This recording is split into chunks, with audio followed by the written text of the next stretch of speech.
c'est l'élection que des millions de téléspectateurs attendent chaque année avec impatience.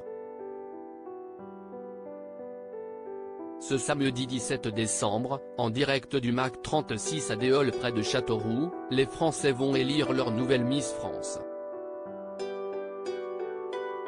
Après une année de règne, Diane Lair va remettre sa prestigieuse couronne à l'une des 30 Miss régionales. Si cette 93e cérémonie va chambouler la vie d'une des prétendantes au titre, elle aura également une saveur toute particulière pour Sylvie Tellier. Après plus de 10 années passées à la tête du comité, l'ancienne Miss France 2002 va chapeauter sa dernière élection.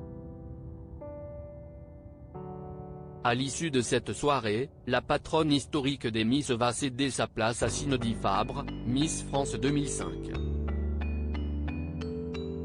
Si cette élection sera riche en émotions, elle s'annonce également des plus spectaculaires.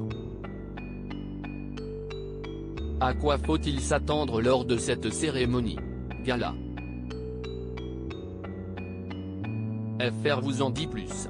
Miss France 2023 fait son cinéma après avoir fait un clin d'œil aux comédies musicales l'année précédente. Cette édition 2023 sera placée sous le signe d'Hollywood. Les 30 candidates vont faire le show sur différents tableaux mettant à l'honneur des films cultes.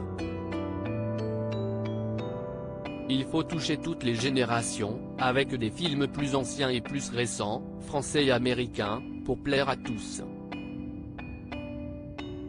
Il faut aussi de la variété visuelle dans les costumes, a ainsi expliqué Frédéric Gilbert, le producteur de l'émission, auprès de TF1. Dès lors, les 30 candidates vont se mettre en scène sur 9 tableaux différents. De Rocketman, à Harry Potter en passant par Avengers, les jeunes femmes vont faire leur cinéma.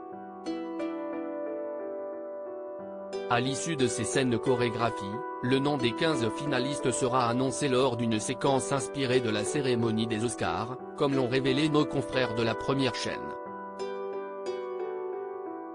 Et pour la première fois du concours de beauté, la Miss en titre Diane Lair fera partie du tableau d'ouverture inspiré du film Titanic. Miss France 2023, un jury d'exception. Cette cérémonie ne serait pas la même sans son jury de stars. Après le regretté Jean-Pierre Pernaut, Francis Huster va enfiler le costume de président du jury. Un rôle que l'homme de théâtre a déjà endossé lors du sacre de Cindy Fabre, le 4 décembre 2004. Et pour l'aider à départager les candidates, l'acteur de 75 ans va pouvoir compter sur l'aide du chanteur Kenji Girac, de l'humoriste Arnaud Ducret et du directeur de casting Dominique Bessonnière. L'ex-comédien de Demain nous appartient sera également entouré de la Miss France 2013 Marine L'Orphelin, la judokate Clarisse Agbenienou et de la chanteuse humoriste Camille Lelouch. Ensemble, ils vont choisir les 15 finalistes retenus par le jury de présélection. Leur vote comptera pour 50%, avec celui du public. Supérieur à Miss France 2023, découvrez les 30 Miss Regionals Miss France 2023. Jean-Pierre Foucault aux commandes de l'élection. Visage emblématique de la soirée d'élection depuis 1995, Jean-Pierre Foucault sera bel et bien présent pour animer la cérémonie. Malgré des rumeurs persistantes sur une potentielle dernière édition, le présentateur de 75 ans ne compte pas rendre son écharpe de chef de cérémonie.